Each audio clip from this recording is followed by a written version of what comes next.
जय श्री कृष्ण। श्रीमद् भागवत गीता के 70वें अध्याय का पाठ। अब अर्जुन मैं दान की व्याख्या कहूं सुनाए। दान है 3 प्रकार का, सुनियो ध्यान लगाए। सात्विक, राजस, तामसिक, 3 दान के नाम। तीनों में सात्विक भला यूं कहते घनश्याम। फल की इच्छा त्याग कर करना चाहिए दान, बेजर ऐसे दान से होता है कल्याण। पात्रन को जो दे दिया फल इच्छा को त्याग, वही दान उत्तम सदा सुन मित्र महाभाग। अर्जुन ने पूछा, हे भगवान, जो शास्त्र विधि को छोड़कर श्रद्धा साथ पूजन करते हैं, उनकी निष्ठा किस प्रकार की है? सात्विक है या राजसी अथवा तामसी है? श्री कृष्ण बोले, प्राणियों के स्वभाव से ही सात्विक, राजस और तामसी ये तीनों प्रकार की श्रद्धा है। जो सुनो, सात्विक पुरुष देवताओं को पूजते हैं, रजोगुणी यक्षों राक्षसों को पूजते हैं और तामसी जन भूत प्रेतों को पूजते हैं। जो लोग कपट, अहंकार, काम, विषयानुराग और आग्रह युक्त शास्त्र में ना कहा हुआ उग्र तप करते हैं, वे मूर्खता से केवल अपने शरीरस्थ आत्मा को ही नहीं बल्कि मुझे भी कष्ट देते हैं। उन्हें निश्चय ही आसुरी जानी। जैसे प्रत्येक को 3 प्रकार का आहार प्रिय है, उसी तरह यज्ञ, तप, दान भी 3 प्रकार के हैं, जिनके भेद सुनिए। आयु, सत्व, बल, आरोग्य, सुख और प्रीति को बरसाने वाले रस, घृत युक्त पोषण तथा आनंददायक आहार सात्विकों को प्रिय हैं। कड़वे, खट्टे, नमकीन, गरम, तीखे, रूखे, चरपरे तथा दुख, शोक एवं रोगजनक भोजन राजसी लोगों को प्रिय हैं। पहरों का रखा हुआ अनिरस, दुर्गंध युक्त, बासी, अशिष्ट, अपवित्र भोजन तामसी लोगों को प्रिय लगता है। यज्ञ करना ही है ऐसा मन को दृढ़ करके फल की इच्छा बिना विधि पूर्वक जो यज्ञ किया जाता है वह सात्विक है।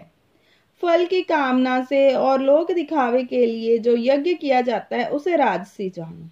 शास्त्र विधि के हीन, अन्न दान मंत्रहीन तथा बिना श्रद्धा से किया हुआ यज्ञ तामसी कहलाता है। देवता, द्विज, गुरु, विद्वान इनका पूजन, पवित्रता, ब्रह्मचर्य तथा अहिंसा का आचरण करना शारीरिक तप है। जिस वाक्य से किसी का दिल न दुखे, सत्य प्रिय, हितकारी भाषण, स्वाध्याय का अभ्यास वाचिक तप है। मन की प्रसन्नता, चित्त की शांति, आत्म निग्रह और निष्कपट रहना यह मानसिक तप है। ये तीनों प्रकार के तप यदि श्रद्धा से फल की इच्छा त्याग कर और योग युक्त होकर किए जाएं तो सात्विक जप कहलाते हैं।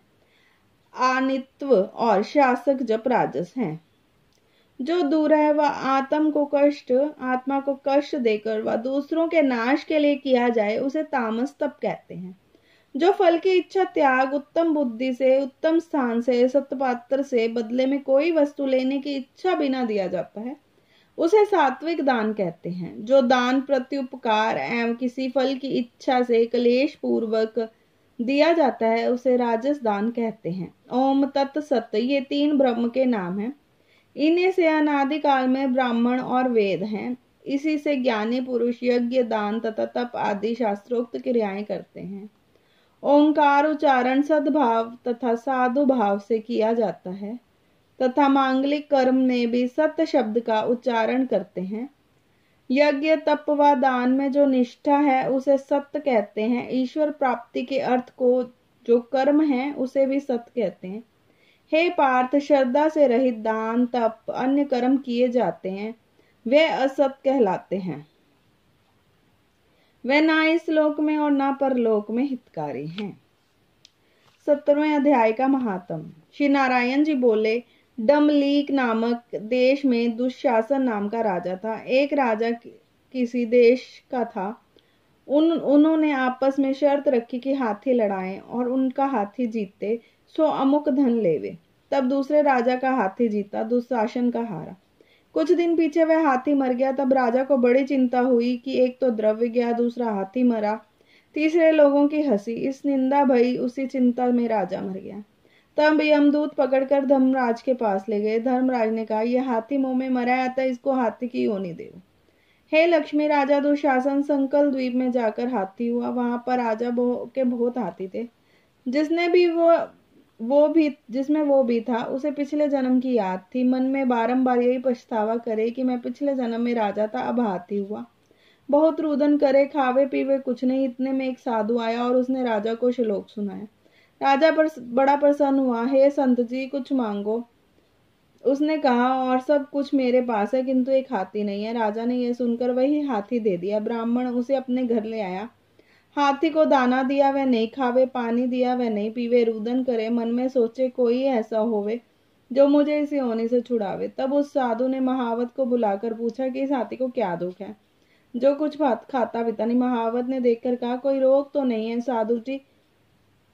तब साधु जी ने राजा के पास कहा, हाथी खाता पीता कुछ नहीं है, खड़ा खड़ा रुदन करता है। यह सुनकर राजा स्वयं देखने आया। राजा ने अच्छे अच्छे वैद्य तथा महावत बुलाए और उनको हाथी दिखाया। उन्होंने देखकर कहा, हे राजन, इसको कोई मानसिक दुख है, देह को कोई दुख नहीं। तब राजा ने कहा, हे हाथी, तू ही बोल कर कह, तुझे क्या दुख है। परमेश्वर की शक्ति से मनुष्य की बोली में हाथी ने कहा, हे राजन, तू बड़ा धर्मज्ञ है और यह विप्र बड़ा बुद्धिमान है। इसके घर का अन्न वही खावे जो बड़ा धर्मात्मा हो, मुझे क्यों मिले। तब साधु ने कहा, हे राजा, अपना हाथी फेर लो। राजा ने कहा, दान दिया हुआ तो मैं नहीं फेरता, ये हाथी मरे चाहे जीवे। तब हाथी बोला, हे संत जी, तू घबरा मत। तेरे घर में कोई गीता की पोथी होए तो मुझे 17वें अध्याय का पाठ सुना दे। तब साधु ने ऐसा ही किया। हे लक्ष्मी, 17वें अध्याय का पाठ सुनते ही हाथी की देह छूटी। देव देह पाई, स्वर्ग से विमान आया, जिस पर चढ़कर वह बोला, हे राजन, तू धन्य है, तेरी कृपा से मैं इस अधम देह से छूट गया। जय श्री कृष्ण।